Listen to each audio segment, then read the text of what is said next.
High, good morning সবাইকে। আজকে সকালে ঘুম থেকে উঠে মুখ আর চুল দেখে আমি সবার প্রথমে ভয় পেয়ে গেছি। কালকে রাত্রে একটুখানি ঝড় হয়, টপটা দেখি পড়ে ভেঙে গেছে। আজকে ঘর মুছতে আসবে না বলে আমি প্রথমেই ঘুম থেকে উঠে ঘরটাকে ঝাড় দিয়ে নিলাম। তারপরে স্নান করে ছাদে এসেছি ফুল তুলতে। দেখো, এই টাইম ফুলগুলো কিন্তু আমার খুব পছন্দের। আমার কাছে এই কটাই কালারের আছে, কিন্তু আমার ইচ্ছা আছে আরো কয়েকটা কালারের কিনবো। এদিকে ছাদ ধুয়ে দেওয়ার পরে আমার পুচকুরা এত জল ঘাটতে ভালোবাসে, ওই জলের মধ্যেই শুয়ে পড়েছে। ফুল তুলে এনে একেবারে পুজো দিয়ে নিয়েছি। আমি তো ওমেন সলিডসটা খেতাম, ওটা শেষ হয়ে গেছে বলে আমি কদিন ধরে সকালবেলা ছাতুই খাচ্ছি।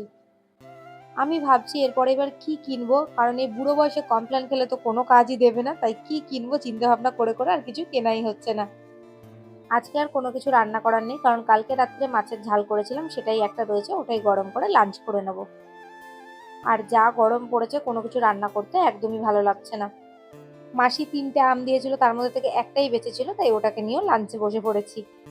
বাইরে এতটাই গরম, আমার কুলফিরা বাইরে গিয়ে গরমের মধ্যে খেতে চাইছে না, তাই ভাবলাম ঘর নোংরা হয় হোক, ওদের খাবারটাকে ঘরেই দিই। তাই জন্য খাবারটা এখন আমি ঘরেই দিয়ে রাখি। ঘরে এসি চলে, ফ্যান চলে, খাবারটাও নষ্ট হয় না, আর ওরা ইচ্ছে মতো ঘুরে ফিরে খাবারটা খায়। এদিকে দেখো, কুলফি আর চার্লি সবসময় খাটে ওঠার কম্পিটিশন করে, এ উঠছে মানে ওকে উঠতেই হবে। তারপরে মাছগুলোকে খেতে দিলাম। তোমরা আমার অ্যাকুরিয়ামগুলো খুব একটা পরিষ্কার পরিচ্ছন্ন দেখবে না, কারণ আমি অনেক দিনের পুরনো জলই রাখি, যাতে মাছগুলো ভালো থাকে। আর চিংড়ি মাছগুলোকে আজকে শশা খেতে দিয়েছিলাম। তারপরে দুপুরবেলা একটা ভাত ঘুম দিয়ে উঠেছি বিকেলবেলা রান্না করতে। রান্না করার জন্য আমি এখানে বড়ি ভেজে নিয়েছি আর ভেজে নিয়েছি মাছ। তরমুজটা কেটে তুলে রাখলাম, কারণ তরমুজটা কাটা থাকলে টুক করে বের করে খেয়ে নিতে অনেক মজা হয়, কারণ এই খাওয়ার সময় কাটাকাটি করা অনেক ঝামেলা। এদিকে কড়াইতে দিয়ে দিয়েছি তেজপাতা, কালো জিরে আর আলুগুলো একটু ভেজে নিয়েছি। বড়ি ভাজা খেতে তোমাদের কার কার ভালো লাগে? আমি কিন্তু বড়ি ভাজা খেতে বেশ ভালোবাসি। একটা বাটির মধ্যে অল্প করে জল দিয়ে জিরে গুঁড়ো, ধনে গুঁড়ো আর অল্প একটুখানি লঙ্কার গুঁড়ো দিয়ে আমি এখানে দিয়ে দিয়েছি। অনেকটা তেল হয়ে গিয়েছিল আলুটার মধ্যে, বুঝতে পারিনি, আর তেলটা আবার তুলে রাখলে নষ্ট হয়ে যেত, তাই জন্য আবার একটু বেগুন কেটে দিলাম যাতে তেলটা অ্যাডজাস্ট হয়ে যায়। যখন থেকে তরমুজ কেটে রেখেছি, আমার পুচকুদের মন তো ওইখানেই পড়ে আছে। ওদেরকে বলছি দাঁড়া আমি রান্নাটাকে বসিয়ে দিই, তারপরে দিচ্ছি, ওদের তো আর তর্স হয় না। তরমুজটা যেহেতু একটু মিষ্টি মিষ্টি হয়, তাই ওরা তরমুজ খেতে খুব পছন্দ করে, আর গরমের মধ্যে আমিও দিই। দেখো, এখানে চার্লি আর রকি কি সুন্দর চামচ থেকে একটা একটা করে নিয়ে খাচ্ছে, কিন্তু কুলফি অপেক্ষা করতে না পেরে লাফাচ্ছে। তারপর আমি এখানে জল দিয়ে বড়ি আর মাছগুলো দিয়ে ফুটিয়ে নামিয়ে নিয়েছি। এই যে আমি এত ঘটা করে মাছের ঝোলটা করলাম, এই মাছের ঝোলে কিন্তু আমার এক ফোঁটাও মন নেই। আমার মন পড়ে আছে কোথায় মোমো, চাউমিন, এগরোল এইসবের দিকে।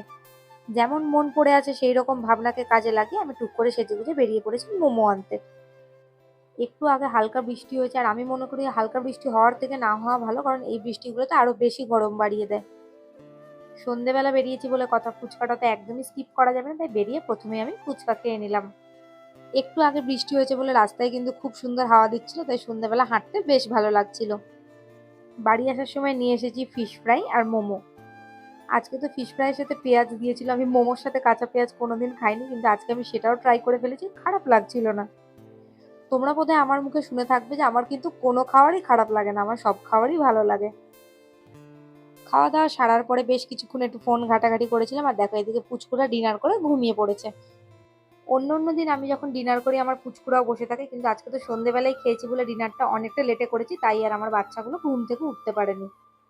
ভাবলাম কষ্ট করে মাছের ঝোল করেছি, সেটাকে তো ত্যাগ দেওয়া যায় না, তাই ওটা দিয়ে একটুখানি খেয়ে নিলাম। তারপরে এক গ্লাস ঘোল খেয়ে চলে গেলাম ঘুমাতে। তো চলো, good night, thank you for watching, by.